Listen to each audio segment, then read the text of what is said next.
Previously on Jimmy Kimmel Live.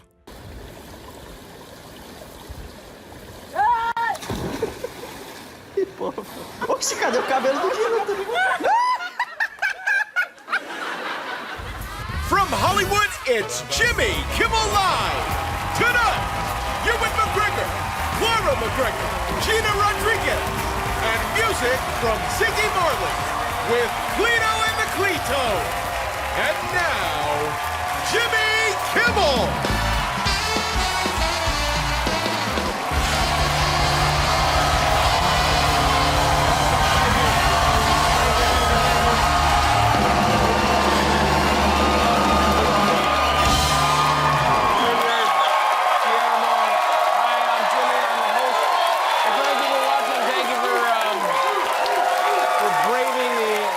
Atmospheric river to be here. We are coming to you from our headquarters in Hollywood, where it's kind of clean for a change. We've been getting washed for like 72 hours straight now.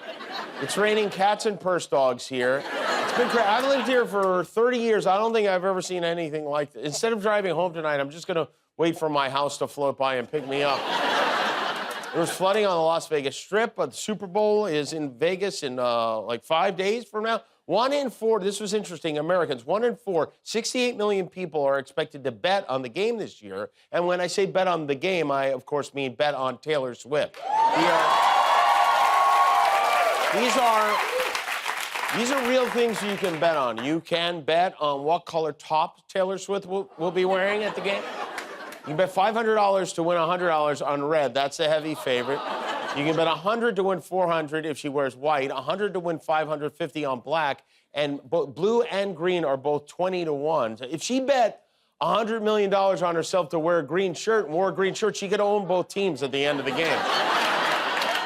Here's another one. Will Travis Kelce propose to Taylor Swift and win MVP? That would get you 22 to 1. Will Taylor Swift's navel be shown on CBS? Yes, pays 8 to 1. And this is maybe the weirdest one. Will Taylor Swift be shown eating a hot dog? Yes is 3 to 1. Let me say that there is no more important conversation a father can have with his child than sitting him down to explain that he can't go to college because Taylor Swift didn't eat a hot dog at the Super Bowl in 2024. Yesterday was Media Day at the Super Bowl, where the quarterback for the Chiefs, Patrick Mahomes, answered a question that has been on every football fan's mind. I mean, the anti-hero song, I mean, that one's pretty sweet. So I would say that, but I do love Love Story. I mean, it gets me every single time. What has become of us? What happened? It has to be a little weird when your teammate is obsessed with your girlfriend's music, right? Kimmel, you were at Media Day yesterday, right? Yes, Jimmy, that's right. How was it? How did it go? It was great. Perfect. Did you talk to Travis Kelce? Of course I did, yes. You did? Did you talk to Patrick Mahomes? I did too, yeah. Did you talk to Brock Purdy? I did too. I talked to everybody. Oh, great. All right. Well, we'll have Guillermo's full report with the players from the Chiefs and the Niners on Thursday. The other big event in Nevada today was the Republican presidential primary. Weirdly, Donald Trump was not on the ballot for the primary because of some loophole. It doesn't matter, though, because... So Nevada is having a primary and a caucus this year. The caucus will be held on Thursday, but only the result from the caucus counts. So that's the one Trump cares about. Basically, the caucus is Ivanka and the primary is Eric.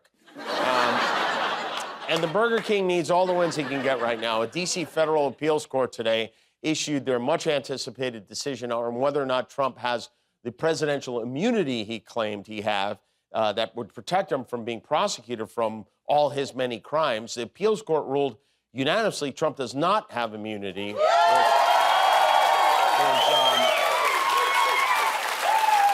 I mean, kind of a bummer because poor guy drank all that bleach for nothing. The 3-judge panel shot down his arguments in a strongly worded 57-page ruling. It was a devastating moment for Trump, especially when Melania started clapping.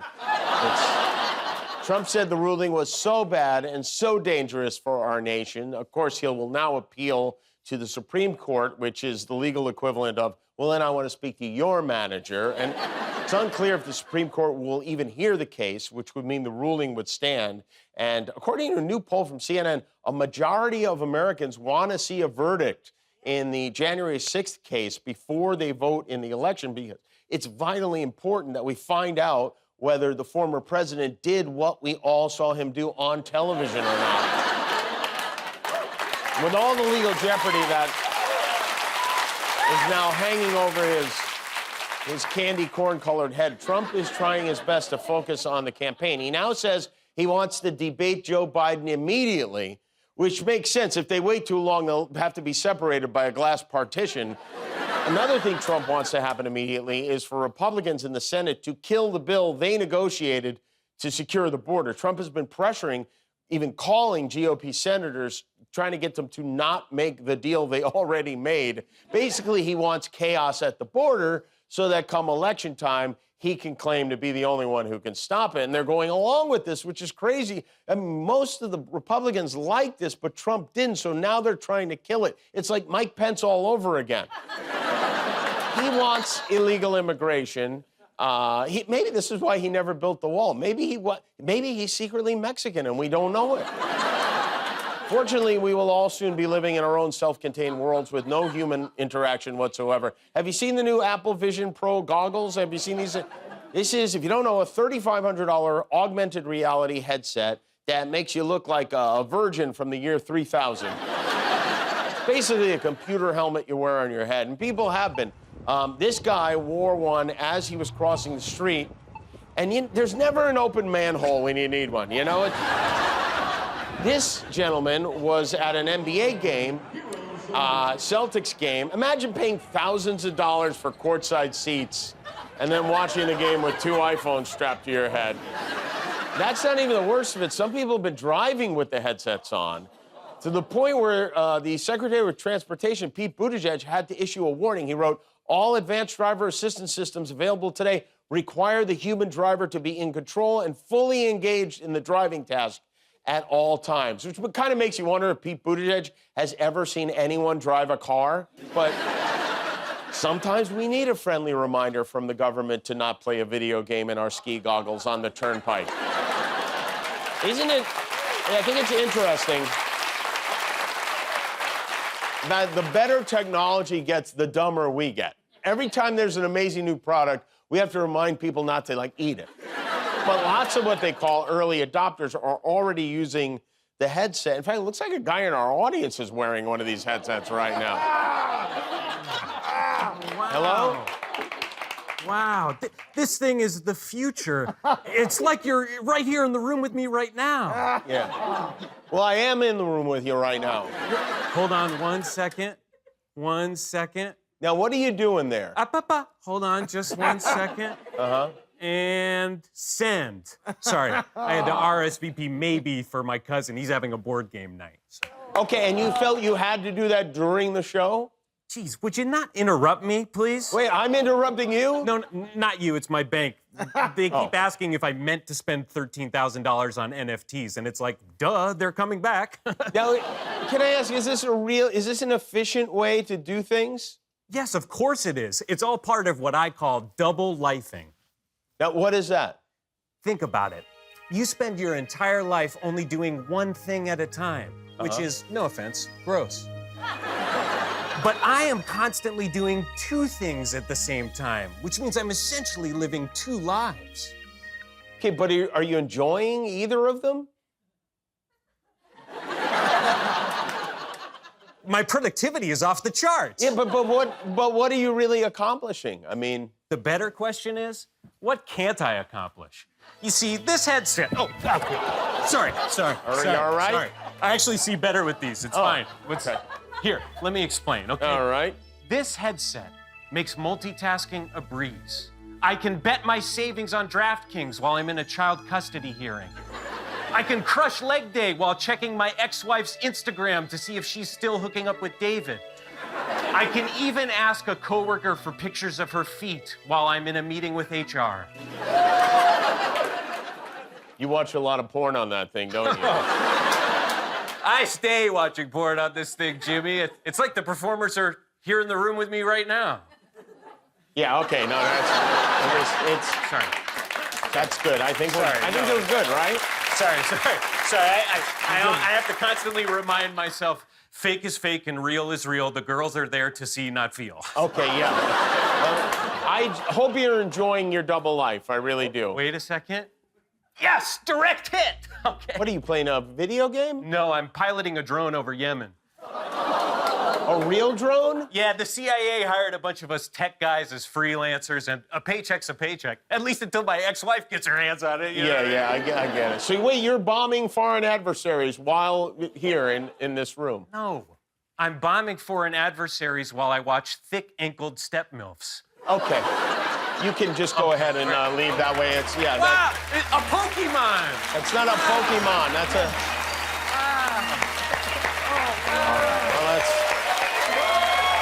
Well, there you go. You know, we may never read a book again, and not just because of these goggles. All over the country now, books are being banned in schools, libraries, at an alarming rate. Last school year alone, the number of banned books went up 33%.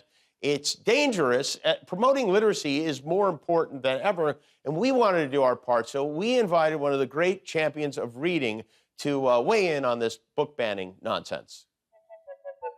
Catcher in the Rye, Harriet the Spy. Don't take a look inside that book. It's Banned Book Rainbow. I can't read anything. Don't take a look inside that book. It's Banned Book Rainbow. Hi, and welcome to Banned Book Rainbow, where we talk about books that have been banned by adults who don't want kids to learn or grow or change and have totally lost their sense of wonder. Sound like fun? Yeah! All right. Why do you think adults are so afraid of books for children? Bronson. Maybe because they don't want their kids to learn and be successful when they're older. Good answer. Braden. They don't want their kids to be smarter than them. Because they want to have more power. He's speaking the truth, though. Yeah. Here's a question for you. If you were the governor, what would you ban? Racism and anti-diversity. That's a very good ban. Paisley, how about you? I'll ban barbers. You would ban barbers? Why? Because after cutting their hair, you could get their DNA, and that's weird. That is probably the best answer I've heard. What? Think about it. Inappropriate use of DNA, y'all. Now, it's time to play our favorite game, Why Did They Ban This Book? Harriet the Spy. Why would anyone want to ban Harriet the Spy? Because it encourages spying. What? What? Charlotte's Web? Because talking pigs is disrespectful to God. What? Exactly. Stella Brings the Family? Gay dads. And Tango Makes 3? Gay penguins. And this one? Stella Read Me a Story? The last name of the author is literally the word gay. What? For real?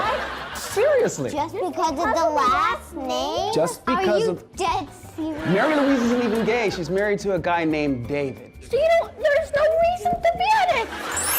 So, right about now, you're probably wondering how a book actually gets banned. Who's ready for a field trip? Me! Okay, hold on tight. We don't read any of that filth, okay? In my house, we only read Reader's Digest magazines from the 1980s because that's when America was good.